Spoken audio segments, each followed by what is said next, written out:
박수가 터져 나왔습니다. 처음엔 몇 명이었습니다. 그러다 점점 더 많은 사람들이 일어섰습니다. 마침내 800명 전원이 기립박수를 보냈습니다. 아틀라스는 무대 중앙에서 천천히 고개를 숙였습니다. 로봇이 인간에게 보내는 인사였습니다. 그날 저는 깨달았습니다. 이것은 시작일 뿐이라는 것을. 2028년 조지아는 첫 번째 관문일 뿐. 그 후에는 울산, 아산, 전주, 체코, 터키, 베이징, 충칭, 브라질 전 세계 모든 현대차 생산 거점에 아틀라스가 투입될 것입니다. 로봇의 시대가 시작되었습니다. 하지만 그것은 디스토피아가 아닙니다. 로봇이 인간을 지배하는 시대가 아니라 로봇이 인간을 돕는 시대입니다. 저는 마크 데이비슨입니다. MIT 로봇공학 연구소에서 15년간 휴머노이드 로봇을 연구해온 선임 연구원입니다. 그리고 솔직히 고백하자면 저는 불과 1년 전까지만 해도 한국을 완전히 무시했던 사람입니다. 2025년 9월 어느 날 제 손이 부들부들 떨렸습니다. 노트북 화면을 10번도 넘게 껐다 켰습니다. 하지만 숫자는 바뀌지 않았습니다. 연속 작동 시간 168시간, 무고장 가동 시간 6240시간, 반복 정밀도 오차 0.02mm. 제 옆에 있던 독일 출신 동료 연구원이 화면을 보더니 얼굴이 하얗게 질렸습니다. 그는 20년 경력의 로봇 제어 전문가였고 독일 최고 기업 출신이었습니다. 그런 그가 입술을 떨며 중얼거렸습니다. 이건 우리 회사 최신 산업용 로봇 수준이야. 그런데 이게 움직이는 휴머노이드라고. 저는 대답할 수 없었습니다. 왜냐하면 저 역시 믿을 수 없었으니까요. 이 데이터의 출처는 한국이었습니다. 그 작은 나라, 로봇 시장 점유율 4.2%에 불과했던 그 나라에서 나온 숫자였습니다. 하지만 이건 단순한 숫자가 아니었습니다. 이건 전 세계 로봇 산업의 상식을 완전히 뒤집는 물리, 법칙을 거스르는 것처럼 보이는 도저히 있을 수 없는 수치였습니다. 그날 밤 저는 잠을 이룰 수 없었습니다. 머릿속에서 한 가지 생각이 계속 맴돌았습니다. 대체 한국에서 무슨 일이 벌어지고 있는 거지? 하지만 이 질문에 답하기 위해서는 시간을 1년 전으로 되돌려야 합니다. 제가 한국을 완전히 무시했던 그 순간으로 말입니다. 2024년 10월이었습니다. 가을 햇살이 연구실 창문으로 쏟아져 들어오던 평범한 오후였습니다. 제 책상 위에 한 장의 보고서가 놓였습니다. 제목을 읽는 순간 저는 피식 웃음이 나왔습니다. 한국 대기업 휴머노이드 로봇 연간 5만 대 생산 계획 발표. 5만 대라고요? 저는 그 보고서를 집어들었습니다. 그리고 정확히 3초 후 쓰레기통에 던져버렸습니다. 왜냐하면 그건 말도 안 되는 소리였으니까요. 당시 전 세계에서 가장 앞선 미국의 유명 로봇 기업도 연간 겨우 200대를 생산하고 있었습니다. 일본의 최고 기업은 300대 수준이었습니다. 독일의 자랑스러운 기업들도 500대를 넘지 못했습니다. 그런데 한국이 5만 대라니요? 이건 농담이었습니다. 나쁜 농담이었습니다. 저는 복도에서 만난 동료에게 그 보고서 이야기를 했습니다. 그는 배를 잡고 웃었습니다. 옆 연구실의 일본인 교수는 한국이 로봇과 자동차를 헷갈리는 것 같다며 조롱했습니다. 심지어 중국 출신 박사과정 학생조차 한국 기술력으로는 프로토타입 하나 만드는 것도 힘들 거라고 단언했습니다. 그날 저녁 연구소 세미나실에서 주간 회의가 있었습니다. 동아시아 로봇 산업 동향이 주제였고 일본 도쿄대학 개건 교수가 발표를 맡았습니다. 화면에 각국의 기술 수준 그래프가 떴습니다. 미국 94점, 일본 91점, 독일 88점, 중국 76점, 그리고 한국은 68점이었습니다. 교수는 차분하게 설명했습니다. 한국은 최근 몇 년간 성장했지만 핵심 기술에서는 여전히 뒤처진다고, 특히 다관절 제어와 실시간 균형 시스템이 취약하다고 분석했습니다. 세미나실의 30명 연구원들은 고개를 끄덕였습니다. 저 역시 그랬습니다. 한국은 반도체 좀 만들고 자동차 좀 만드는 나라일 뿐이었습니다. 로봇은 완전히 다른 차원이었습니다. 로봇은 기계공학, 전자공학, 소프트웨어, 인공지능이 모두 완벽하게 융합되어야 하는 최첨단 종합기술의 결정체였습니다. 23,000개가 넘는 부품이 하나의 유기체처럼 작동해야 하고 150개 이상의 센서가 밀리초 단위로 데이터를 교환해야 하며 매 순간 수천 번의 제어 명령이 완벽하게 실행되어야 했습니다. 한국이 그걸 해낼 수 있다고요? 저는 그렇게 생각하지 않았습니다. 세상 그 누구도 그렇게 생각하지 않았습니다. 하지만 우리는 모두 틀렸습니다. 그리고 그 착각은 곧 산산조각 나게 될 것이었습니다. 2024년 11월부터 이상한 징조들이 나타나기 시작했습니다. 독일의 한 유명 로봇 제조사에서 긴급 이사회가 소집되었다는 소문이 들렸습니다. 중국 베이징의 로봇 연구소에서 일하는 제 대학 동기가 이상한 메시지를 보내왔습니다. 최근 업계에서 한국 이야기가 많이 나온다는 내용이었습니다. 하지만 구체적으로 무엇 때문인지는 말하지 않았습니다. 아니, 말할 수 없는 것처럼 보였습니다. 12월에는 일본 기업들이 연달아 대책회의를 연다는 뉴스가 나왔습니다. 뭔가 잘못되고 있었습니다. 하지만 저는 여전히 무시했습니다. 한국이 뭘 할 수 있겠어요? 과민 반응일 뿐이라고 생각했습니다. 그런데 2025년 2월 제 생각이 흔들리기 시작했습니다. 어느 월요일 아침이었습니다. 커피를 마시며 이메일을 확인하던 저는 한 통의 메일을 발견했습니다. 발신자는 한국의 로봇 관련 산업체였습니다. 제목은 시험 가동 결과 보고서 공유였습니다. 저는 스팸 메일이라고 생각했습니다. 하지만 삭제 버튼을 누르려다가 손이 멈췄습니다. 뭔가 이상했습니다. 발신 주소가 정식 기업 도메인이었고 참조의 국제 로봇 인증기관 담당자의 이메일이 포함되어 있었습니다. 저는 파일을 열었습니다. 그리고 첫 페이지를 보는 순간 손에 들고 있던 커피잔을 떨어뜨릴 뻔했습니다. 연속 작동 시간 72시간. 고장 없이 작동한 시간이었습니다. 일반적인 휴머노이드 로봇은 8시간에서 12시간 정도 작동한 후 점검이 필요합니다. 배터리 문제도 있고 관절 과열 문제도 있고 센서 오류 누적 문제도 있기 때문입니다. 그런데 72시간이라고요? 이건 산업용 고정 로봇 수준이었습니다. 저는 오타라고 생각했습니다. 두 번째 페이지로 넘어갔습니다. 그리고 더 충격적인 숫자가 나타났습니다. 반복 정밀도 오차 범위 0.03mm. 제 심장이 빠르게 뛰기 시작했습니다. 이건 독일 최고급 산업용 로봇팔의 수준이었습니다. 휴머노이드 로봇은 보통 0.5mm에서 1mm 사이의 오차를 보입니다. 왜냐하면 두 다리로 서서 균형을 잡으면서 동시에 정밀 작업을 해야 하기 때문에 구조적으로 불안정할 수밖에 없기 때문입니다. 하지만 0.03mm라고요? 이건 불가능했습니다. 저는 보고서를 계속 읽어 내려갔습니다. 세 번째 페이지에는 테스트 환경이 적혀 있었습니다. 실제 공장 바닥, 주변 온도 변화 영상 10도에서 영상 30도, 바닥 진동 있음, 먼지 농도 일반 공장 수준. 제 손이 떨렸습니다. 이건 실험실 환경이 아니었습니다. 이건 진짜 작동 환경이었습니다. 그리고 보고서 하단에 작은 글씨로 한 줄이 더 적혀 있었습니다.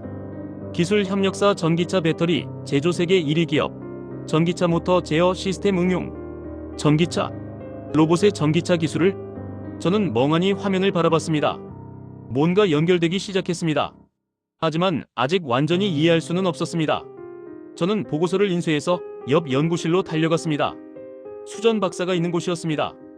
그녀는 20년 경력의 로봇 제어 전문가였고 특히 정밀도 측정 분야에서는 세계적인 권위자였습니다.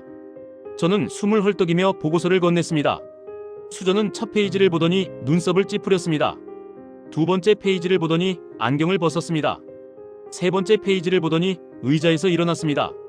그리고 저를 똑바로 쳐다보며 물었습니다. 마크, 이거 장난이지? 저는 고개를 저었습니다.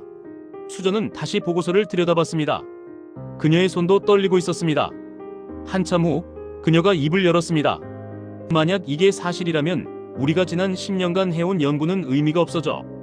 한국이 완전히 다른 방식으로 문제를 해결한 거야. 저는 그때 깨달았습니다. 뭔가 엄청난 일이 벌어지고 있다는 것을 말입니다. 그리고 그 진실은 곧 더 충격적인 방식으로 드러나게 될 것이었습니다. 하지만 제가 아직 몰랐던 것이 있었습니다. 이건 시작에 불과했다는 것을 말입니다. 진짜 충격은 아직 오지 않았습니다. 2025년 3월부터 세계가 이상하게 돌아가기 시작했습니다. 처음에는 작은 신호들이었습니다. 독일 최대 로봇 기업의 주가가 이틀 만에 12% 급락했습니다. 공식 발표는 없었지만 업계에서는 한국 경쟁사 때문이라는 소문이 돌았습니다. 일본 도쿄에서 열린 로봇 산업 긴급 포럼에 평소에 3배가 넘는 인원이 몰렸습니다. 주제는 한국의 부상과 대응 전략이었습니다.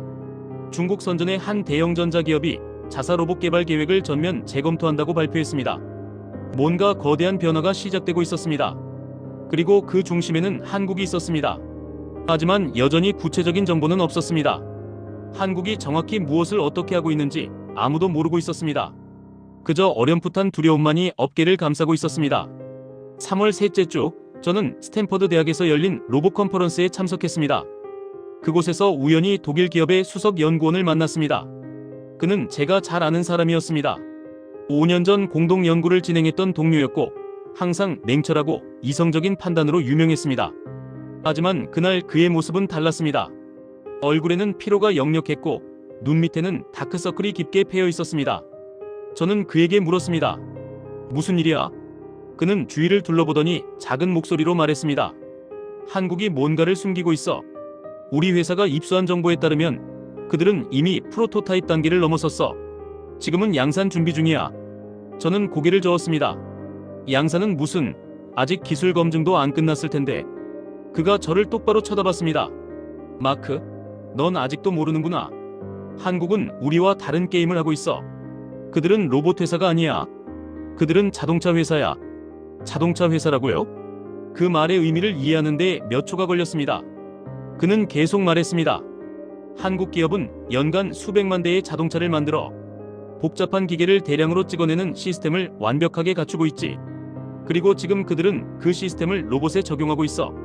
저는 여전히 믿을 수 없었습니다. 로봇은 자동차와 달라. 훨씬 복잡하고 정밀해. 대량 생산이 불가능해. 그가 쓴 웃음을 지었습니다. 그게 바로 우리가 틀린 거야. 로봇은 자동차보다 부품이 적어. 자동차는 3만 개, 로봇은 2만 3천 개. 그리고 한국은 이미 전기차를 통해 정밀 모터 기술을 완벽하게 마스터했어. 그날 밤 저는 호텔방에서 잠들지 못했습니다. 독일 동료의 말이 계속 머릿속을 맴돌았습니다. 그들은 자동차 회사야. 그 말의 무게가 점점 커졌습니다. 4월 둘째 주 결정적인 사건이 터졌습니다. 한국 정부가 공식 보도자료를 발표했습니다. 내용은 간단했습니다. 국내 대기업이 개발한 휴머노이드 로봇이 국제인증기관의 최종 검증을 통과했다. 상업용 양산이 승인되었다. 업계가 발칵 뒤집혔습니다. 양산 승인이라는 것은 더 이상 실험 단계가 아니라는 뜻이었습니다. 이제 진짜로 시장에 나온다는 의미였습니다. 저는 즉시 그 보도자료의 원문을 찾아봤습니다. 그리고 하단에 적힌 기술 사양을 보는 순간 숨이 막혔습니다. 연속 작동시간 96시간, 무고장 가동시간 평균 8,500시간, 반복 정밀도 0.025mm, 적재 중량 50kg, 작동 온도 범위 영하 20도에서 영상 45도. 이건 제가 2월에 받았던 보고서보다 더 발전한 수치였습니다. 3개월 만에 성능이 또 올라간 것이었습니다. 그리고 마지막 줄에 결정타가 있었습니다. 예상 생산 단가 대당 15만 달러 이하. 저는 계산기를 두드렸습니다. 당시 시장에 나와 있는 휴머노이드 로봇의 평균 가격은 30만 달러였습니다. 한국 제품은 절반 가격이었습니다. 그것도 성능은 더 우수한 상태에서 말입니다. 저는 그때 깨달았습니다. 이건 단순한 기술 경쟁이 아니라는 것을 말입니다. 이건 산업 구조의 근본적인 변화였습니다. 한국은 로봇 산업의 판을 완전히 뒤집으려 하고 있었습니다. 5월 첫째 주 MIT 연구소에서 긴급회의가 소집되었습니다. 참석자는 우리 연구소의 핵심 연구원 12명과 미국 주요 로봇 기업 관계자 5명이었습니다. 회의 주제는 명확했습니다. 한국의 로봇 기술을 어떻게 평가할 것인가? 한 기업 관계자가 먼저 입을 열었습니다. 우리는 한국을 너무 오래 과소평가했습니다. 이제는 현실을 직시해야 합니다. 다른 연구원이 반박했습니다. 하지만 실제 성능을 본 사람이 없지 않습니까? 모두 문서상의 숫자일 뿐입니다. 바로 그때였습니다. 회의실 문이 열리고 한 사람이 들어왔습니다. 연구소 소장이었습니다. 그의 손에는 노트북이 들려 있었습니다. 그는 아무 말 없이 노트북을 프로젝터에 연결했습니다. 화면에 영상이 나타났습니다. 공장 내부였습니다. 그리고 그곳에서 로봇 세대가 작업하고 있었습니다. 화면 상단에 타임스탬프가 찍혀 있었습니다. 2025년 4월 28일 오전 9시 37분부터 4월 30일 오후 2시 15분까지 연속 촬영이었습니다. 로봇들은 쉬지 않고 부품을 짚고 조립하고 검수하고 다시 다음 작업으로 넘어갔습니다. 화면 하단에는 실시간 데이터가 흘러갔습니다. 작동 시간, 작업 완료 개수, 오차 범위, 에너지 소비량, 모든 수치가 완벽했습니다. 53시간 동안 단 한 번의 오류도 없었습니다. 회의실이 침묵에 빠졌습니다. 소장이 입을 열었습니다. 이 영상은 한국 기업이 국제인증기관에 제출한 것입니다. 우리 연구소가 독자적으로 검증한 결과 조작이나 편집의 흔적이 전혀 없습니다. 누군가 작은 목소리로 물었습니다. 그럼 이게 진짜라는 건가요? 소장이 고개를 끄덕였습니다. 네, 한국은 진짜입니다. 그날 회의가 끝난 후 저는 연구실로 돌아와 창밖을 멍하니 바라봤습니다. 캠브리지의 봄 풍경이 펼쳐져 있었습니다.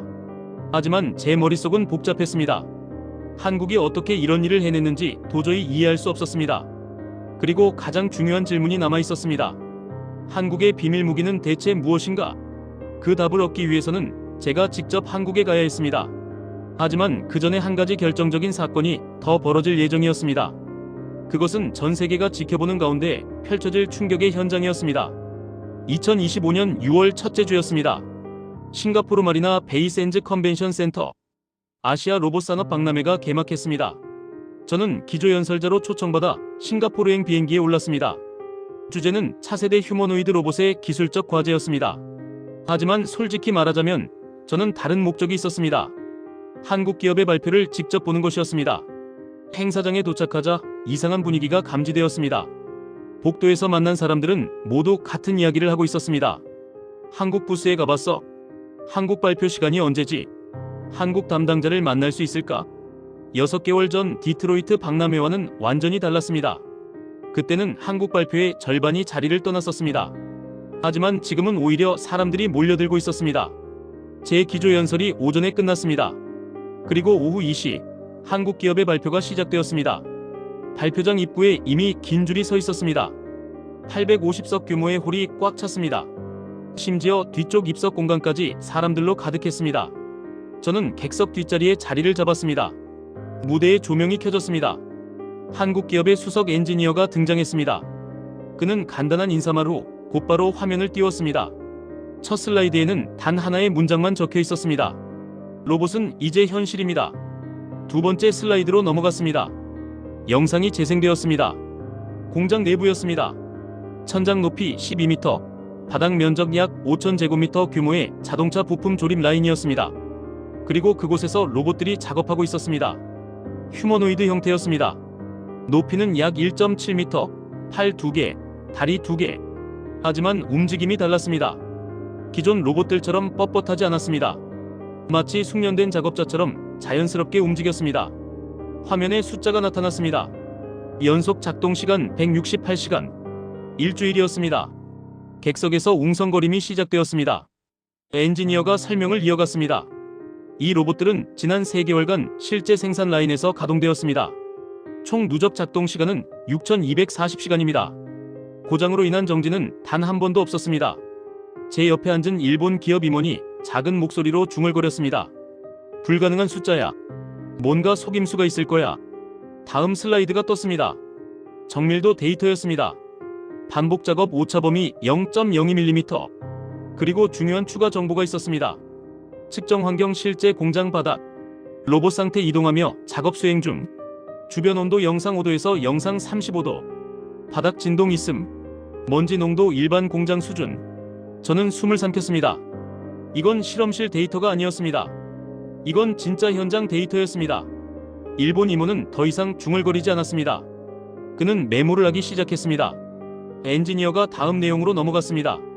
배터리 시스템에 대한 설명이었습니다. 1회 충전 14시간 작동. 급속 충전 45분에 80%. 자율 충전 로봇이 스스로 충전 스테이션 탐색. 그리고 화면에 한 줄이 추가로 나타났습니다. 배터리 기술 파트너 한국 대형 전기차 배터리 제조사. 바로 그 순간이었습니다. 제 머릿속에서 퍼즐 조각들이 맞춰지기 시작했습니다. 전기차 배터리. 한국은 전기차 배터리 분야에서 세계 시장 점유율 30% 이상을 차지하고 있었습니다. 그들이 그 기술을 로봇에 적용한 것이었습니다. 하지만 이건 시작에 불과했습니다. 다음 슬라이드에서 진짜 충격이 왔습니다. 관절 구동 시스템. 화면에 로봇 팔의 단면도가 나타났습니다. 엔지니어가 설명했습니다. 이 관절 시스템은 전기차 조향장치 기술을 기반으로 개발되었습니다. 고출력, 고효율, 저소음 구동이 가능하며 수백만 번의 작동을 견딜 수 있는 내구성을 확보했습니다. 제 심장이 빠르게 뛰었습니다. 전기차 조향장치, 센서 네트워크. 화면에 로봇의 센서 배치도가 나타났습니다. 엔지니어가 계속했습니다. 총 187개의 센서가 탑재되어 있으며 이는 자율주행 자동차의 센서 기술을 응용한 것입니다. 360도 주변 환경을 실시간으로 인식하고 장애물을 예측하며 최적의 작업 경로를 계산합니다. 자율주행차 센서, 제어 시스템. 화면에 복잡한 알고리즘 다이어그램이 나타났습니다. 엔지니어의 목소리가 이어졌습니다. 실시간 제어 시스템은 자동차의 전자식 안정성 제어 기술을 기반으로 합니다. 밀리초 단위로 균형을 조정하며 예상치 못한 충격에도 즉시 대응합니다. 저는 그 순간 모든 것을 이해했습니다. 한국의 비밀 무기. 그것은 단 하나의 기술이 아니었습니다. 그것은 시스템이었습니다. 자동차를 만들면서 축적한 60년 이상의 기술을 로봇에 그대로 적용한 것이었습니다. 전기차 배터리가 로봇 에너지가 되었습니다. 전기차 모터가 로봇 관절이 되었습니다. 자율주행 센서가 로봇 눈이 되었습니다. 차량 제어 시스템이 로봇 균형 시스템이 되었습니다. 한국은 로봇을 처음부터 새로 만든 게 아니었습니다. 한국은 자동차 부품을 재조합해서 로봇을 만든 것이었습니다. 그래서 빨랐습니다. 그래서 정밀했습니다. 그래서 저렴했습니다. 모든 부품이 이미 자동차에서 수백만 번 검증되었기 때문입니다. 객석이 술렁였습니다. 사람들도 깨닫기 시작한 것 같았습니다. 엔지니어가 마지막 슬라이드를 띄웠습니다. 양산 계획이었습니다. 2026년 하반기 월 300대 생산 시작, 2027년 월 1500대로 확대, 2028년 월 4000대 목표, 그리고 가격 대당 15만 달러. 객석이 완전히 요동쳤습니다. 15만 달러는 당시 시장 평균의 절반이었습니다. 그것도 성능은 2배 이상 우수한 상태에서 말입니다. 발표가 끝났습니다. 질의응답 시간이 되자 손을 드는 사람들로 가득했습니다. 독일 기업 연구원이 첫 질문을 던졌습니다. 6240시간 무고장 데이터를 독립기관이 검증했습니까? 엔지니어는 고개를 끄덕이며 싱가포르 소재 국제 로봇 인증기관의 검증 보고서를 화면에 띄웠습니다. 미국 기업 임원이 두 번째 질문을 했습니다. 실제 납품 사례가 있습니까? 엔지니어가 답했습니다. 현재 동남아시아의 두 자동차 공장과 유럽의 한 물류센터에 시범 운영 중입니다. 정식 계약은 다음 달 발표될 예정입니다. 중국 기업 관계자가 세 번째 질문을 던졌습니다. 중국 시장 진출 계획은? 엔지니어가 미소 지었습니다. 이미 2개 기업과 협의 중입니다. 발표가 완전히 끝나고 사람들이 일어났습니다. 하지만 아무도 나가지 않았습니다. 오히려 무대 앞으로 몰려갔습니다. 한국 엔지니어에게 명함을 건네고 추가 질문을 쏟아내는 사람들이 줄을 섰습니다. 저는 그 광경을 멍하니 바라봤습니다. 6개월 전과는 완전히 다른 모습이었습니다. 그때 한국은 조롱거리였습니다. 지금 한국은 박람회의 중심이었습니다. 저는 자리에서 일어나 복도로 나왔습니다. 창밖으로 싱가포르의 스카이라인이 보였습니다. 그리고 저는 생각했습니다. 이제 한국에 가야 한다고. 직접 봐야 한다고. 그들이 어떻게 이 불가능을 가능하게 만들었는지 제 눈으로 확인해야 한다고. 하지만 제가 그곳에서 보게 될 것은 상상을 훨씬 뛰어넘는 충격이 될 것이었습니다. 2025년 9월이었습니다. 저는 인천공항에 도착했습니다. 한국 기업의 공식 초청을 받아 그들의 로봇 생산 공장을 방문하게 된 것이었습니다. 공항에서 차로 1시간을 달려 경기도 화성에 도착했습니다. 외관은 평범한 공장처럼 보였습니다. 하지만 내부로 들어서는 순간 제 눈앞에 펼쳐진 광경에 저는 말을 잃었습니다. 이건 로봇 공장이 아니었습니다. 이건 자동차 공장이었습니다. 거대한 컨베이어 벨트가 끝없이 이어져 있었고 대형 산업용 로봇팔들이 정밀하게 부품을 조립하고 있었으며 자동화된 검사 시스템이 실시간으로 품질을 체크하고 있었습니다. 안내를 맡은 김 부장이 설명했습니다. 이 공장은 원래 자동차 변속기를 생산하던 곳입니다. 2024년 초에 로봇 생산 라인으로 전환했습니다. 저는 멍하니 주변을 둘러봤습니다. 그래서 이렇게 빨랐구나. 김 부장이 계속 설명했습니다. 기존의 자동차 부품 생산 시스템을 그대로 활용했기 때문에 단 8개월 만에 양산 체제를 구축할 수 있었습니다. 8개월. 세계 어느 로봇 회사도 상상하지 못한 속도였습니다. 공장은 4개의 거대한 섹션으로 나뉘어 있었습니다. 첫 번째 섹션에서는 로봇의 금속 프레임이 조립되고 있었습니다. 저는 작업 라인에 다가갔습니다. 대형 프레스 기계가 알루미늄 합금판을 찍어내고 있었고 정밀 용접 로봇이 프레임을 결합하고 있었으며 자동화된 검사 장비가 밀리미터 단위로 치수를 측정하고 있었습니다. 김 부장이 한 프레임을 가리키며 말했습니다. 이 프레임은 자동차 셰시 제작 기술을 적용한 것입니다. 경량이면서도 높은 강성을 확보했습니다. 두 번째 섹션으로 이동했습니다. 그곳에서는 로봇의 관절과 구동 시스템이 장착되고 있었습니다. 저는 한 로봇팔의 관절 부분을 자세히 들여다봤습니다. 그리고 깨달았습니다. 이 구조는 자동차 조향 장치와 거의 동일했습니다. 정확히 말하면 전기차의 조향 시스템을 소형화하고 고출력으로 개선한 버전이었습니다. 김 부장이 설명했습니다. 이 관절 구동 모터는 한국의 한 전기차 부품업체가 개발한 것입니다. 무게는 기존 로봇용 모터 대비 35% 가볍지만 출력은 28% 더 높습니다. 그리고 이미 전기차에서 5년 이상 검증된 기술입니다. 저는 모터를 손으로 만져봤습니다. 표면이 매끄러웠고 냉각핀이 정교하게 배치되어 있었습니다. 이건 실험실에서 만든 프로토타입이 아니었습니다. 이건 양산 제품이었습니다. 세 번째 섹션으로 갔습니다. 전자 부품과 센서 시스템이 장착되는 곳이었습니다. 로봇 한 대에는 총 187개의 센서가 들어간다고 했습니다. 카메라 라이다, 초음파 센서, 압력 센서, 온도 센서, 자이로스코프, 모든 센서가 정밀하게 배치되고 있었습니다. 김 부장이 한 센서 모듈을 들어보이며 설명했습니다. 이것은 자율주행차에 사용되는 라이다 센서입니다. 한국 기업들은 이미 연간 수백만 개의 자율주행 센서를 생산하고 있습니다. 그 대량 생산 체제를 로봇에도 활용했습니다. 저는 그제야 완전히 이해했습니다. 한국의 비밀 무기는 기술이 아니었습니다. 한국의 비밀 무기는 시스템이었습니다. 자동차 대량 생산 시스템이었습니다. 네 번째 섹션은 최종 조립과 테스트 구역이었습니다. 그곳에는 완성된 로봇 20대가 다양한 환경에서 작동 시험을 받고 있었습니다.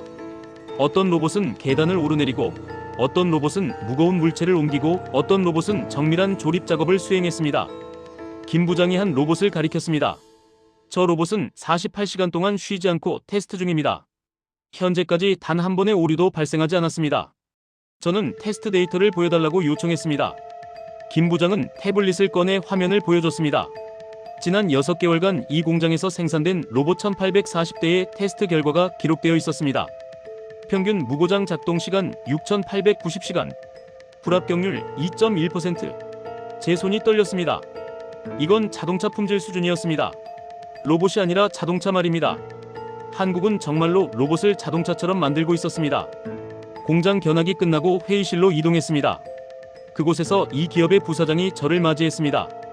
그는 노트북을 열며 말했습니다. 마크 박사님, 간단한 프레젠테이션을 준비했습니다. 화면에 첫 슬라이드가 나타났습니다.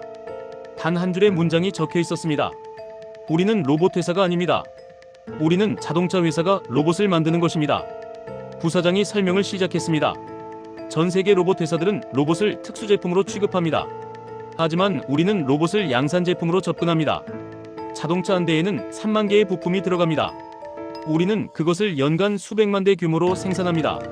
로봇은 부품 수가 2만 3천 개로 오히려 적습니다. 요구되는 생산량도 훨씬 적습니다. 그래서 우리에게는 로봇이 오히려 더 쉽습니다. 저는 반박하려다가 입을 다물었습니다. 논리적으로 틀린 말이 아니었습니다. 부사장은 다음 슬라이드를 넘겼습니다. 생산 계획이었습니다. 2026년 연간 5천 대, 2027년 2만 대, 2028년 5만 대, 2029년 10만 대, 2030년 20만 대, 5년 만에 40배 증가하는 계획이었습니다. 저는 물었습니다. 이게 정말 가능한 겁니까? 부사장이 미소 지으며 답했습니다. 우리의 한 자동차 공장은 하루에 1,500대를 생산합니다. 로봇 공장도 같은 방식으로 운영하면 하루 500대는 충분히 가능합니다. 다만 지금은 수요를 보며 조절하는 것뿐입니다. 저는 더 이상 질문할 수 없었습니다. 한국은 이미 10년 앞을 내다보고 있었습니다. 그날 저녁 호텔방으로 돌아온 저는 창밖을 바라봤습니다. 서울의 야경이 펼쳐져 있었습니다. 수많은 빌딩에서 불빛이 쏟아지고 있었고 한강이 조명을 받아 반짝이고 있었습니다.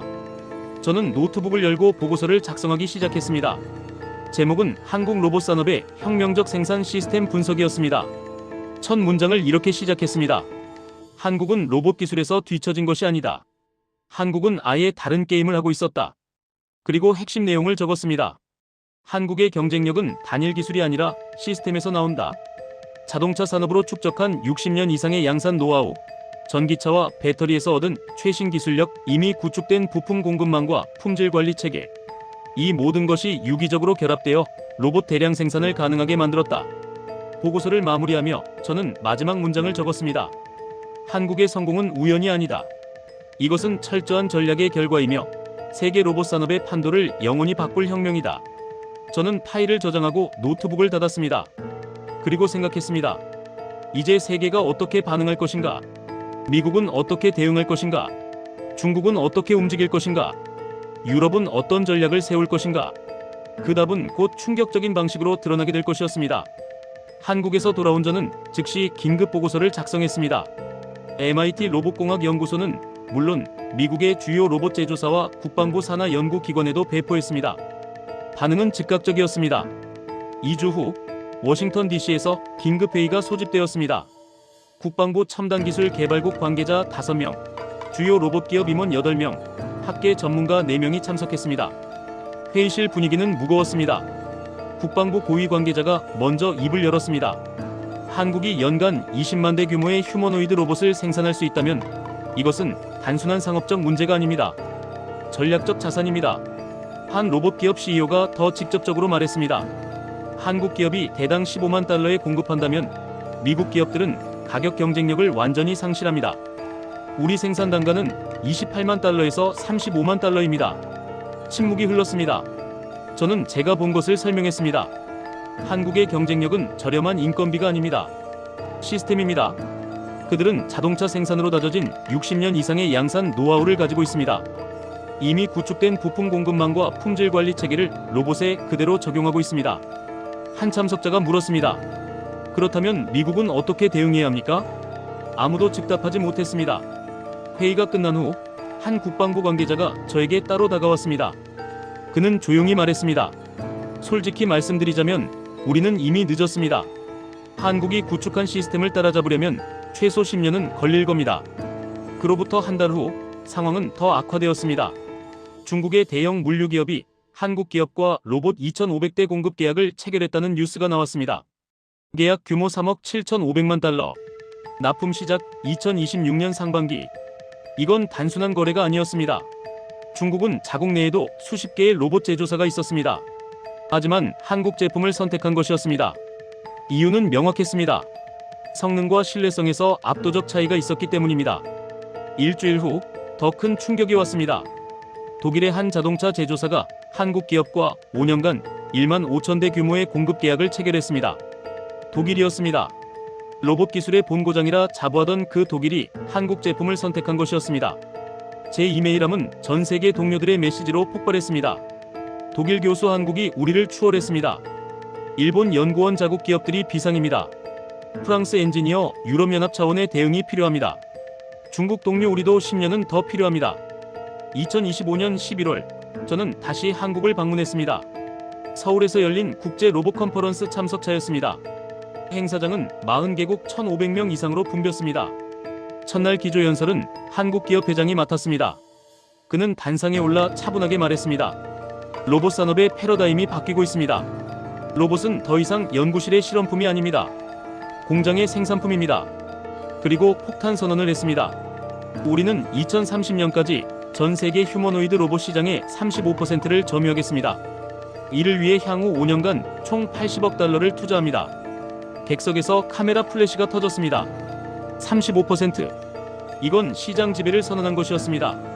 컨퍼런스 둘째 날 기술 세션에서 한국 기업의 수석 연구원이 발표했습니다.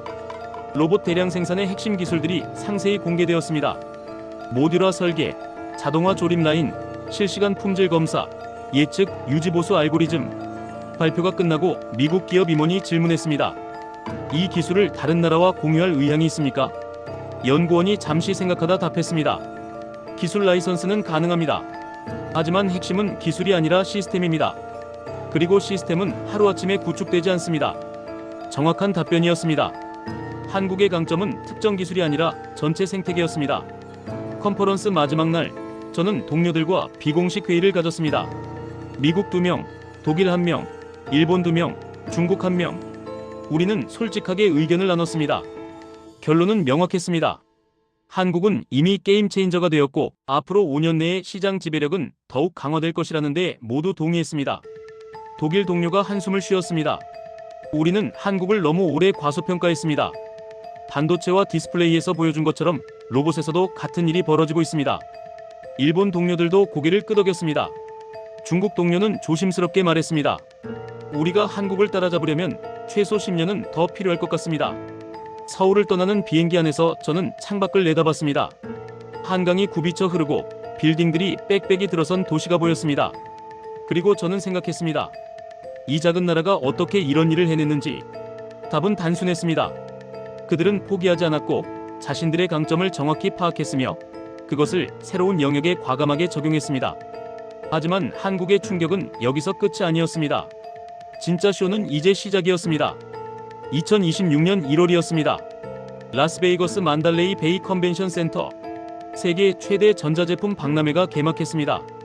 매년 17만 명이 방문하는 이 행사는 기술업계의 트렌드를 보여주는 무대였습니다. 올해 최대 화제는 한국 기업 부스였습니다. 중앙홀에 마련된 이 부스는 축구장 2개 크기였고 입구부터 인파로 가득했습니다. 저도 아침 일찍 줄을 섰습니다. 부스 안으로 들어서자 거대한 무대가 보였습니다. 그 위에 휴머노이드 로봇 10대가 일렬로 서 있었습니다. 조명이 꺼지고 음악이 흘러나왔습니다. 하지만 이건 쇼가 아니었습니다. 로봇들은 춤 대신 실제 작업을 시연했습니다. 한 로봇은 바닥에서 무거운 상자를 들어올렸습니다. 다른 로봇은 정밀한 부품 조립을 수행했습니다. 또 다른 로봇은 계단을 오르내리며 장애물을 피해 다녔습니다. 관객들이 스마트폰을 꺼내 영상을 찍기 시작했습니다. 시연이 끝나고 한국 기업의 글로벌 마케팅 총괄 부사장이 무대에 올랐습니다. 그리고 폭탄 발표를 했습니다. 이 로봇들은 이미 예약 판매가 시작되었으며 현재까지 전 세계 47개 기업으로부터 총 8,400대의 주문을 받았습니다. 8,400대? 객석이 술렁였습니다. 이건 전 세계 휴머노이드 로봇 시장에서 지난 3년간 판매된 총량보다 많은 수치였습니다. 한국 기업은 단 2달 만에 그만큼의 주문을 확보한 것이었습니다. 부사장은 주문 기업 명단을 화면에 띄웠습니다. 미국 대형 물류기업, 유럽 자동차 제조사, 중국 전자제품 공장, 일본 건설회사, 중동 석유 시설 운영사, 전 세계 모든 대륙에서 주문이 들어온 것이었습니다. 저는 부스를 더 둘러봤습니다. 한쪽에는 로봇의 내부 구조를 보여주는 투명 모형이 전시되어 있었습니다. 관절 부위에는 전기차 기반 모터, 배터리 부분에는 최신 전고체 배터리 기술이 적용되어 있었습니다. 다른 쪽에는 응용 사례 영상이 상영되고 있었습니다. 자동차 공장, 물류 창고, 건설 현장, 심지어 병원까지 로봇이 모든 산업에 스며들고 있었습니다. 그날 오후 박람회장 프레스센터에서 긴급 기자회견이 열렸습니다. 미국의 유명 로봇 기업 CEO가 참석했습니다. 그는 한국 기업의 성장을 인정하면서도 미국은 여전히 인공지능과 소프트웨어 분야에서 우위를 점하고 있다고 강조했습니다. 하지만 기자들의 질문은 날카로웠습니다. 소프트웨어가 아무리 좋아도 하드웨어가 없으면 소용없는 것 아닙니까? 한국은 이미 하드웨어 양산 능력을 확보했는데 미국은 언제쯤 따라잡을 수 있습니까? CEO는 명확한 답변을 하지 못했습니다. 박람회 이틀째 더 큰 뉴스가 터졌습니다. 한국 정부가 로봇 산업 육성을 위해 향후 3년간 20억 달러 규모의 지원 패키지를 발표한 것이었습니다. 연구개발 지원금, 세제 혜택, 수출 금융 지원. 이 발표는 전 세계 언론의 주목을 받았습니다. 미국 경제 전문지 한국이 반도체와 배터리에 이어 로봇을 차세대 전략 산업으로 삼았다. 영국 매체 한국의 로봇 불기가 시작되었다. 박람회 마지막 날, 저는 한국 부스 특별 세미나에 참석했습니다. 주제는 로봇 양산 기술의 미래였습니다. 한국 기업의 최고 기술 책임자가 2030년까지의 기술 로드맵을 공개했습니다. 2027년 제조업과 물류 집중, 2028년 서비스 산업 확대, 2029년 의료와 재난 대응 진출, 2030년 우주 산업용 로봇 개발. 각 단계마다 구체적인 기술 목표와 성능 지표가 제시되었습니다. 세미나가 끝난 후 한청중이 질문했습니다. 한국은 왜 이렇게 빠르게 발전할 수 있었습니까? 최고 기술 책임자가 답했습니다. 우리는 뒤늦게 시작했기 때문에 오히려 유리했습니다. 기존 강국들이 로봇을 특수 제품으로 취급할 때 우리는 양산 제품으로 접근했습니다. 그들이 수작업을 고집할 때 우리는 자동화 라인을 구축했습니다. 명쾌한 답변이었습니다. 한국은 후발주자의 약점을 강점으로 바꿨던 것입니다. 라스베이거스를 떠나는 날, 공항에서 저는 독일 로봇 기업 임원을 우연히 만났습니다. 커피숍에 앉아 이야기를 나눴습니다. 그는 솔직하게 인정했습니다. 유럽이 한국을 따라잡기는 이미 늦었습니다. 이제는 어떻게 협력할 것인가를 고민해야 합니다. 저도 동의했습니다. 경쟁의 시대는 끝났고 협력의 시대가 시작되었다고 말입니다. 비행기에 오르면서 저는 생각했습니다. 1년 전 한국을 무시했던 제 자신이 부끄러웠습니다. 하지만 동시에 한국의 성취에 진심으로 감탄했습니다. 그들은 불가능을 가능하게 만들었고 세계를 놀라게 했습니다. 2026년 3월이었습니다. 미국 국방부 첨단기술개발국에서 긴급 보고서가 발표되었습니다. 제목은 한국 로봇 산업의 전략적 의미와 미국의 대응 방안이었습니다. 120페이지 분량의 이 보고서는 한국의 로봇 기술이 국가 안보 차원의 이슈가 되었다고 경고했습니다. 핵심 내용은 충격적이었습니다. 한국이 현재 속도로 생산을 확대하면 2030년까지 전 세계에 100만 대 이상의 휴머노이드 로봇을 공급할 수 있다는 분석이었습니다. 이는 전 세계 제조업 노동인구의 약 0.8%에 해당하는 규모였습니다. 더 중요한 것은 전략적 가치였습니다. 민수용 휴머노이드 로봇은 소프트웨어 변경만으로 군사용 전환이 가능하며 물자 수송, 정찰, 위험 지역 작업 등에 활용될 수 있다는 지적이었습니다. 보고서 발표 직후 미국 의회 청문회가 열렸습니다. 로봇 기업 CEO들과 학계 전문가들이 소환되었습니다. 저도 증인 중 한 명이었습니다. 한 의원이 질문을 던졌습니다. 왜 미국은 한국만큼 빠르게 로봇을 대량 생산하지 못합니까? 한 CEO가 답변했습니다. 미국은 혁신과 기술 개발에는 강하지만 대량 생산 인프라에서는 한국과 중국에 뒤처집니다. 또 다른 의원이 물었습니다. 해결책은 무엇입니까? 저는 마이크를 잡고 답변했습니다. 단기적으로는 한국 기업과의 협력이 필요합니다. 장기적으로는 미국 내 생산 인프라를 재구축해야 합니다. 하지만 솔직히 말씀드리자면 한국이 축적한 60년의 자동차 생산 노하우를 따라잡으려면 최소 10년에서 15년은 필요합니다. 청문회장이 조용해졌습니다. 같은 시기 유럽연합 집행위원회는 로봇 산업 경쟁력 강화 특별 태스크포스를 구성했습니다. 독일, 프랑스, 이탈리아의 주요 기업들이 컨소시엄을 만들어 한국에 대응하겠다고 선언했습니다. 하지만 업계 내부에서는 회의적이었습니다. 한 독일 기업 관계자가 익명으로 말했습니다. 유럽은 각국이 따로 움직여 통합된 생산 체계를 만들기 어렵습니다. 반면 한국은 소수의 대기업이 전체 공급망을 통제해 의사결정이 빠르고 효율적입니다. 중국의 반응은 더 직접적이었습니다. 중국 정부는 5년간 100억 달러 규모의 투자 계획을 발표했습니다. 한국의 5배였습니다. 하지만 업계 전문가들은 돈만으로는 부족하다고 지적했습니다. 중국은 여전히 핵심 부품의 상당 부분을 수입에 의존하고 있었고 특히 정밀 센서와 고출력 모터 분야에서는 한국과 일본에 크게 뒤처져 있었습니다. 2026년 5월 한국에서 또 다른 중요한 발표가 있었습니다. 한국 대기업이 인도네시아에 로봇 생산 공장을 건설한다는 계획이었습니다. 투자 규모 12억 달러, 가동 시작 2027년 하반기, 연간 생산 목표 3만 대. 이 발표는 두 가지 의미가 있었습니다. 첫째, 한국이 국내 생산만으로는 수요를 감당할 수 없을 정도로 주문이 폭증하고 있다는 것이었습니다. 둘째, 한국이 글로벌 생산 네트워크를 구축하기 시작했다는 것이었습니다. 일본 경제 전문지는 이를 두고 한국의 로봇 제국 건설이라는 표현을 사용했습니다. 과장이 아니었습니다. 한국은 본국 생산 시설, 인도네시아 해외 공장, 전 세계 판매 및 유지 보수 네트워크를 통해 글로벌 로봇 시장을 장악해가고 있었습니다. 같은 달 저는 도쿄 아시아 로봇 포럼에 참석했습니다. 일본의 한 로봇 기업 회장이 기조연설을 했습니다.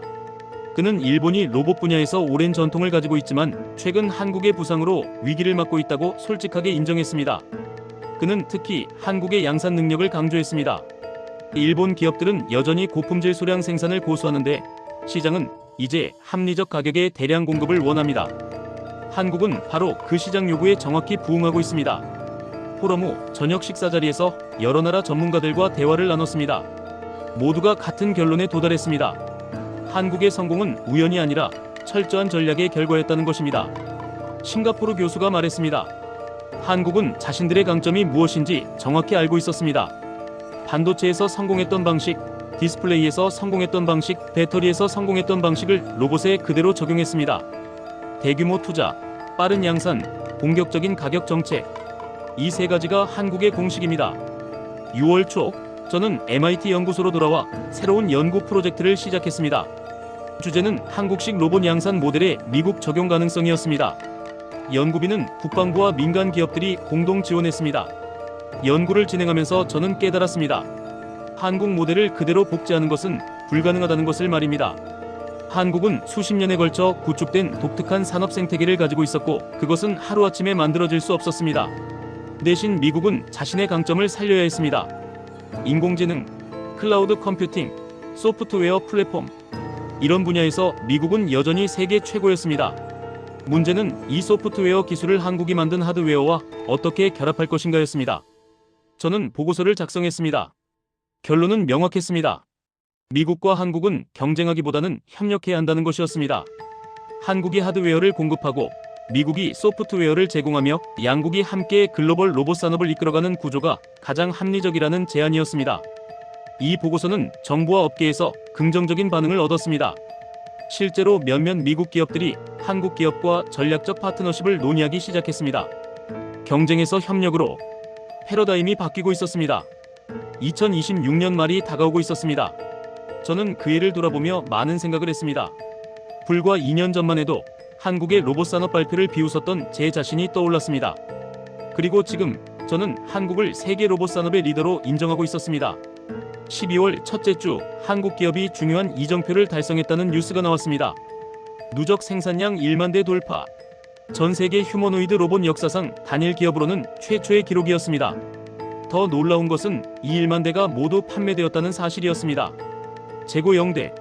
대기 주문 4,500대. 생산 속도보다 주문 속도가 더 빨랐습니다. 한국 기업은 이에 대응하기 위해 경기도 평택에 제2공장을 건설한다고 발표했습니다. 가동 시작 2027년 중반. 추가 생산 능력 올 2,000대. 같은 시기 전 세계 언론들이 한국의 로봇 산업을 조명하기 시작했습니다. 미국 경제지 특집 기사 한국이 어떻게 로봇 강국이 되었는가? 영국 방송사 다큐멘터리 팀을 한국에 파견. 저도 여러 언론사로부터 인터뷰 요청을 받았습니다. 그들은 모두 같은 질문을 했습니다. 한국의 성공 비결이 무엇입니까? 다른 나라들도 따라할 수 있습니까? 저는 매번 같은 답변을 했습니다. 한국의 성공은 세 가지 요소의 결합입니다. 첫째, 자동차 산업을 통해 축적된 대량 생산 노하우. 둘째, 전기차와 배터리에서 얻은 최신 기술력. 셋째, 빠른 의사결정과 과감한 투자를 가능하게 하는 기업 문화.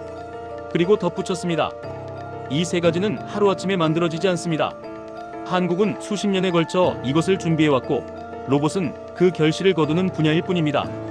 연말이 다가오면서 한국 기업은 또 한 번의 깜짝 발표를 준비하고 있었습니다. 저는 내부 관계자를 통해 그 내용을 미리 들을 수 있었습니다. 2027년부터 로봇 렌털 서비스 시작. 이것은 완전히 새로운 비즈니스 모델이었습니다. 기업들이 로봇을 구매하는 대신 월 단위로 빌려 쓸 수 있게 하는 것이었습니다. 초기 투자 부담을 줄이고 유지 보수와 업그레이드는 한국 기업이 전담하는 방식이었습니다. 이 모델의 혁신성은 명확했습니다. 중소기업들도 로봇을 활용할 수 있게 되는 것이었습니다. 지금까지 로봇은 대기업들만 도입할 수 있는 고가의 장비였습니다. 하지만 렌털 모델이 도입되면 시장이 10배 이상 확대될 수 있었습니다. 12월 중순, 저는 마지막 한국 방문 일정을 잡았습니다. 서울에서 열리는 로봇산업 연말 포럼 참석차였습니다. 행사장에는 35개국에서 온 1,100명 이상이 모였습니다. 포럼 첫날, 한국 기업 회장의 기조연설이 있었습니다. 그는 2026년을 돌아보며 감사의 말을 전했습니다. 전 세계 고객들의 신뢰 덕분에 여기까지 올 수 있었습니다. 앞으로도 더 나은 로봇을 만들기 위해 노력하겠습니다. 그리고 그는 미래 비전을 제시했습니다. 2030년까지 전 세계 100만 개 일터에 한국산 로봇을 보급하겠습니다. 공장, 물류센터, 건설 현장, 병원, 학교, 심지어 가정까지 로봇이 인간과 함께 일하는 세상을 만들겠습니다. 박수가 터져 나왔습니다. 처음엔 몇 명이었습니다. 그러다 점점 더 많은 사람들이 일어섰습니다. 마침내 800명 전원이 기립박수를 보냈습니다. 저도 그들과 함께 일어섰습니다. 2년 전 한국을 무시했던 저 자신을 떠올리며 지금 이 순간 얼마나 많은 것이 변했는지 실감했습니다. 포럼이 끝나고 저는 호텔방으로 돌아왔습니다. 창밖으로 서울의 야경이 펼쳐져 있었습니다. 강남의 빌딩들이 불을 밝히고 한강이 조명을 받아 반짝이고 있었습니다. 저는 노트북을 열어 최종 보고서를 작성하기 시작했습니다. 제목은 한국 로봇 산업의 부상과 글로벌 산업 생태계의 재편이었습니다. 보고서의 결론 부분을 쓰면서 저는 신중하게 단어를 선택했습니다. 한국의 성공은 단순한 기술 혁신이 아니라 산업 패러다임의 전환입니다. 그들은 로봇을 실험실 밖으로 꺼내 공장 안으로 가져왔고 소수의 전유물이 아니라 모두가 접근할 수 있는 도구로 만들었습니다. 그리고 마지막 문단에 이렇게 썼습니다. 그날 저는 깨달았습니다. 이것은 시작일 뿐이라는 것을. 2028년 조지아는 첫 번째 관문일 뿐. 그 후에는 울산, 아산, 전주, 체코, 터키, 베이징, 충칭, 브라질 전 세계 모든 생산 거점에 로봇이 투입될 것입니다. 로봇의 시대가 시작되었습니다. 하지만 그것은 디스토피아가 아닙니다. 로봇이 인간을 지배하는 시대가 아니라 로봇이 인간을 돕는 시대입니다. 한국은 그 시대를 열어가고 있습니다. 처음에는 아무도 믿지 않았습니다. 작은 나라가 무슨 로봇을 만들겠느냐며 비웃었습니다. 하지만 한국은 증명했습니다. 불가능은 없다는 것을, 후발주자도 선두에 설 수 있다는 것을, 그리고 진정한 혁신은 새로운 기술이 아니라 기존의 강점을 새로운 방식으로 활용하는 데서 나온다는 것을 말입니다. 저는 보고서를 저장하고 노트북을 닫았습니다. 내일 아침 비행기로 보스턴으로 돌아갈 예정이었습니다. 하지만 제 마음 한편에는 이미 다음 한국 방문 계획이 자리 잡고 있었습니다. 왜냐하면 저는 알고 있었습니다. 한국의 이야기는 아직 끝나지 않았다는 것을, 그들은 계속해서 세계를 놀라게 할 것이라는 것을 말입니다. 그리고 저는 그 여정을 지켜보고 싶었습니다. 더 이상 회의론자로서가 아니라 진심 어린 관찰자로서, 때로는 협력자로서 말입니다. 창밖의 서울은 여전히 빛나고 있었습니다. 그 불빛 속 어딘가에서 엔지니어들이 다음 세대 로봇을 설계하고 있을 것이었습니다. 공장에서는 24시간 생산 라인이 돌아가고 있을 것이었습니다. 한국은 멈추지 않았습니다. 그들은 계속 앞으로 나아가고 있었습니다. 그리고 세계는 그들을 따라가고 있었습니다. 대한민국 만세 댓글로 우리의 위상을 함께 높여주시고 구독과 좋아요로 대한민국을 응원해주세요.